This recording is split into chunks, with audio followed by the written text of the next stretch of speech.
राधिका आखिरकार अपने नाना के सामने आ पहुंची थी। उसे देखकर ऐसा लग रहा था कि उसे बहुत गुस्सा आ रहा था और उसके गुस्से की वजह से उसने सबसे पहले अपने नाना से उसकी माँ की मौत के बारे में पूछ लिया था। लेकिन जैसे ही उसने अपनी माँ और नाना की तस्वीरें देखी तो उसे ऐसा लगने लगा जैसे इन दोनों में काफी प्रेम था।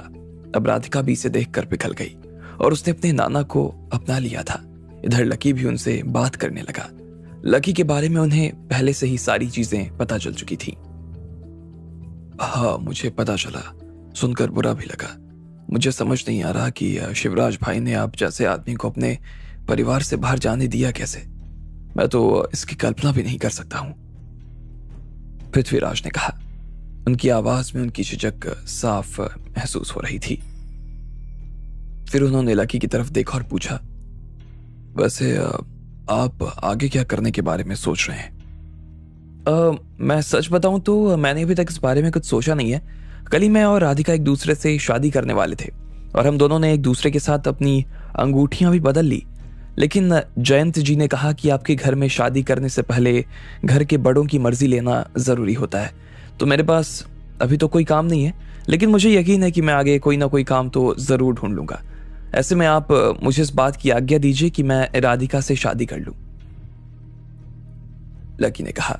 उसे जैसे ही मौका मिला तो उसने अपनी सारी बात पृथ्वीराज के सामने रख दी थी। अब भले ही राधिका और लकी ने एक दूसरे को पति पत्नी के रूप में स्वीकार कर लिया, लेकिन फिर भी लकी के परिवार के नियम के दायरे से बाहर नहीं जाना चाहता था। मैं इस बारे में कोई भी राय देने से पहले पृथ्वीराज हिचकिचा रहे थे और वो जयंत की तरफ देख रहे थे। उन्हें समझ नहीं आ रहा था कि लकी के पास में जब कोई काम नहीं रह गया और जब उसे उसके परिवार से भी बाहर कर दिया गया तो ऐसे में वो राधिका का हाथ उसके हाथों में कैसे दे सकते थे। नाना, मैं सच में लकी से बहुत प्यार करती हूँ। जब कोई नहीं था ना तो यही मेरी जिंदगी में था और इसी ने मेरा ध्यान रखा। आप प्लीज हम दोनों की शादी के लिए हाँ कर दें। राधिका, तुम हमारे बीच में आज 20 साल के बाद आई हो। मुझे इस बात की खुशी हो रही है। अब भले ही मैं देख पा रहा हूं कि लकी के अंदर बहुत हुनर है और फिर भी तुम्हारा नाना होने के नाते मैं लकी के चरित्र और उसके व्यवहार का इतने कम वक्त में अंदाजा नहीं लगा सकता हूं। क्या हो अगर कल को तुम दोनों में से किसी का भी मन बदल गया तो फिर हम क्या करेंगे? मैं नहीं चाहता कि मैं तुम्हें किसी चीज का पछतावा होने दूं। जैसे ही पृथ्वीराज ने इतना बार कहा तो उसके बाद में लकी और राधिका एक दूसरे की तरफ देखने लगे। वो दोनों ही एक दूसरे को देखकर काफी कंफ्यूज से हो गए। उन्हें एक बार के लिए तो पृथ्वीराज की बात समझ में ही नहीं आई कि आखिर वो कहना क्या चाह रहे थे। मुझे नहीं लगता कि मुझे इतनी जल्दी हाँ कर देनी चाहिए। पहले मैं कुछ दिन लकी को देखना चाहता हूं। हम एक काम करते हैं, 3 साल का वक्त लेते हैं। अगर मुझे लगता है कि मेरे जमाई के रूप में लकी 3 सालों में खड़ा उतरता है तो तुम दोनों की शादी मैं हंसी खुशी करवा दूंगा, पृथ्वीराज ने सुझाव देते हुए कहा। लेकिन उनकी 3 साल की बात दोनों के ऊपर जैसे ही किसी बम की तरह गिरी। उन्हें ऐसा लग रहा था जैसे 3 साल का वक्त बहुत लंबा होता था और इतना ही लंबा इंतजार उनसे नहीं हो सकता था। यह चीज उनके चेहरे पर भी साफ नजर आ रही थी। देखो, मेरी बात समझने की कोशिश करो। हम एक पुराने परिवार से आते हैं। हमारे यहाँ कुछ नियम कानून है जिन्हें हमें मानना होगा। ऐसे में हमें ये 3 साल का वक्त तो देना ही पड़ेगा। अगर सच में लकी तुमसे प्यार करता है तो वो अपनी जुबान का पक्का है, तो ये 3 साल कैसे निकल जाएंगे ना, पता नहीं चलेगा राधिका। उसके बाद जयंत ने लकी और राधिका की तरफ देखा। वो समझ गया था कि वो पृथ्वीराज के इस फैसले से खुश नहीं थे, इसलिए उन्होंने पृथ्वीराज की बात में आगे जोड़ते हुए कहा, इसके अलावा भी तुम दोनों की उम्र इतनी ज्यादा नहीं है। अभी इतनी जल्दी शादी क्यों करनी है यार? मुझे तो लगता है कि तुम्हें पढ़ाई पर भी ध्यान देना चाहिए। एक बार तुम्हारी पढ़ाई पूरी हो जाए उसके बाद आराम से शादी कर लेना। और लकी, मैं नहीं चाहूंगा कि मैं तुम्हें खो दूं जैसे तुम्हारे घर वालों ने तुम्हें खोया है। मैं सच में चाहता हूं कि तुम हमारे घर के दामाद बनो, लेकिन उसके लिए ना तुम्हें ये छोटी सी परीक्षा देनी होगी, पृथ्वीराज ने थोड़ा सा खुश होते हुए कहा, ताकि लकी की मायूसी को कम कर सके। लेकिन लकी के दिल का दर्द उनकी खुशी से कम तो नहीं हुआ, पर फिर भी बात लकी के सम्मान के ऊपर आ गई थी और अब उसके पास में हाँ करने के अलावा कोई चारा बाकी नहीं रह गया। दादाजी, वो सब तो ठीक है, लेकिन आप मुझे अभी तक ये नहीं बता रहे कि आपकी और माँ के बीच में क्या हुआ था। आपने मेरी माँ के साथ ऐसा क्यों किया? राधिका इस बात का जवाब चाहती थी, इस बात के जवाब में निर्भर करता था कि राधिका इस शर्त पर हाँ करने वाली थी या फिर ना। पृथ्वीराज ने राधिका की तरफ देखा और उनकी आंखों में एक गहराई उतर आई। उन्होंने अपना सिर नाम हिलाया और कहा, नहीं, उसके बारे में मैं अभी तुम्हें नहीं बता सकता हूं। मुझे उम्मीद है कि तुम मेरा दर्द समझने की कोशिश करोगी। नहीं, आपको जो भी पता है ना, वो अभी आपको बतानी होगी बात।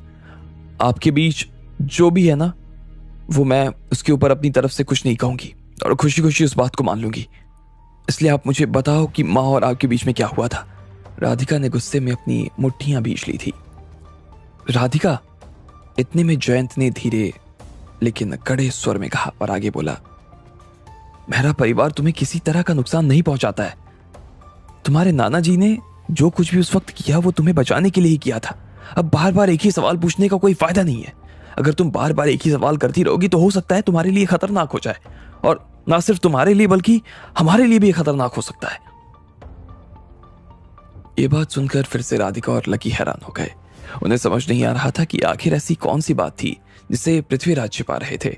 लेकिन तब तक राधिका का दिमाग और ज्यादा कंफ्यूज हो गया और उसने आगे कुछ नहीं कहा।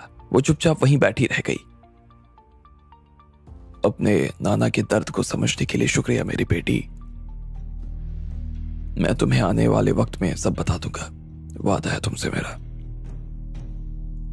पृथ्वीराज ने कहा और फिर एक पल के ठहराव के बाद आगे बोला, वैसे आगे भविष्य में तुम्हें भी मुझसे एक वादा करना होगा। आगे से कभी भी किसी भी आदमी के सामने ये नहीं कहोगी कि तुम मेरा परिवार की बेटी हो। इसके अलावा तुम्हें घर के अंदर भी किसी को ये बताना नहीं होगा कि तुम कौन हो। ये बात सिर्फ हम चारों के बीच में रहनी चाहिए और किसी पांचवें इंसान को इस बारे में कोई खबर नहीं लगनी चाहिए। राधिका की आंखें उसके नाना की ये बात सुनकर तो इस बार खुली की खुली रह गई। वो तो इतने सालों बाद में अपने परिवार से मिल रही थी और वो थी कि अपने परिवार की पहचान के बारे में किसी को बता नहीं सकती थी। ये बात थी कि उसे समझ नहीं आ रही थी और इसके सिर के ऊपर से निकल रही थी। राधिका, ये मैं तुम्हें अपने और अपने परिवार के भले के लिए करने के लिए कह रहा हूं बेटा। तुम्हें इसके पीछे की वजह पता नहीं है, लेकिन मैं इसके पीछे की वजह जानता हूं। इसलिए प्लीज इस बात का ध्यान रखना तुम, पृथ्वीराज ने कहा। हालांकि उन्हें इस बात का बहुत बुरा लग रहा था कि उन्हें राधिका से ऐसी जानकारी छिपानी पड़ रही थी, लेकिन उनके पास में कोई जानकारी छिपाने के अलावा दूसरा रास्ता भी तो नहीं बचा था। उन्होंने राधिका की पीठ थपथपाई और आगे कहा, मैं तुम्हारा एडमिशन यहाँ करवा देता हूँ ताकि तुम अपनी आगे की पढ़ाई जारी रख सको। तुम एक अच्छी स्टूडेंट हो, मुझे ऐसी उम्मीद है। लेकिन हाँ, ऐसा मत सोचना कि मैं ऐसा करने के बाद तुम्हें अकेला छोड़ दूंगा। तुम्हारा ध्यान रखने के लिए मैं हमेशा तुम्हारे साथ खड़ा रहूंगा और आज के बाद तुम्हें किसी तकलीफ का सामना नहीं करना पड़ेगा बेटा, वादा है मेरा। जब उन्होंने देखा कि राधिका के होश उड़े हुए थे तो पृथ्वीराज को भी अच्छा नहीं लगा, लेकिन उनके पास ऐसा करने के अलावा कोई चारा भी तो नहीं था। इसके बाद फिर वो लकी की तरफ देखने लगे। लकी, मुझे उम्मीद है कि तुम राधिका के साथ रहोगे और उसकी अच्छे से देखभाल करोगे। मैं इस चीज के लिए तुम्हें हर महीने 10 लाख रुपए दूंगा। मेरी बच्ची का ध्यान रखना और भूल कर भी ना इसकी असली पहचान किसी के सामने मत आने देना। ठीक है। लकी ने बिना आगे कुछ कहे सीधा हाँ कर दी। वो अब इस मामले में और कोई बात नहीं करना चाहता था और ना ही पृथ्वीराज अपनी तरफ से इसमें और कुछ जोड़ना चाहते थे। वो अब राधिका के साथ बैठकर आराम से खाना खाना चाहते थे। चलो, ये तो बहुत अच्छा हुआ, अब खाना खा लेते हैं। राधिका, ये क्या तुम अपना हाथ रोक कर बैठी हो? आओ खाना खाओ। उसके बाद पृथ्वीराज ने अपनी थाली में थोड़ा सा खाना ले लिया। थोड़ी ही देर बाद सब लोग खाना खा चुके थे।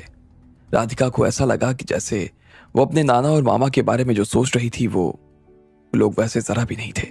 वो लोग सच में दिल के बहुत अच्छे थे और उन लोगों के बीच में रहते हुए राधिका को भी बहुत अच्छा महसूस हो रहा था। दादाजी, मैं अपनी माँ की चिता के पास जाना चाहती हूँ, राधिका ने कहा। वो इतने सालों बाद में आज वो जगह देखना चाहती थी जहां उसकी माँ को जलाया गया था। ठीक है, इस बार जयंत तुम्हें अपने साथ में ले जाएगा, लेकिन उसके बाद से तुम कभी वहां पर अकेली नहीं जाओगी। इस बात का वादा करो, पृथ्वीराज ने उसे चेताते हुए कहा। इसके बाद उन्होंने जयंत को देखा और बोला, जयंत, तुम भी जब इसे अपने साथ ले जाओ तो ध्यान से ले जाना। किसी की भी नजर इस पर या तुम पर नहीं पड़नी चाहिए, ठीक है? जयंत ने हाँ में अपना सिर हिला दिया और उसके बाद लकी और राधिका भी अपनी जगह पर से खड़े हो गए। उन्होंने पृथ्वीराज की तरफ देखा और मुस्कुरा दिए। वो लोग वहां से निकलने ही वाले थे, लेकिन इतने में पृथ्वीराज ने उन्हें रोकते हुए कहा, लकी, इससे पहले कि तुम्हारी और राधिका की शादी हो जाए, ध्यान रखना कि तुम दोनों अपने अपने दायरे में रहो। कभी उस दायरे को शादी से पहले पार करने की कोशिश मत करना, वरना ना सिर्फ ये राधिका का बल्कि मेरा भी अपमान होगा। मुझे उम्मीद है कि तुम इस चीज का ध्यान रखोगे। जैसे ही उन दोनों ने उनके मुंह से ये बात सुनी तो दोनों के चेहरे मारे शर्म के लाल हो गए। पृथ्वीराज को इस बात का डर था कि दोनों जवान थे और दोनों एक दूसरे से बहुत प्यार करते, और ऐसे में कहीं दोनों ही अपना अपना दायरा लांघ न जाए।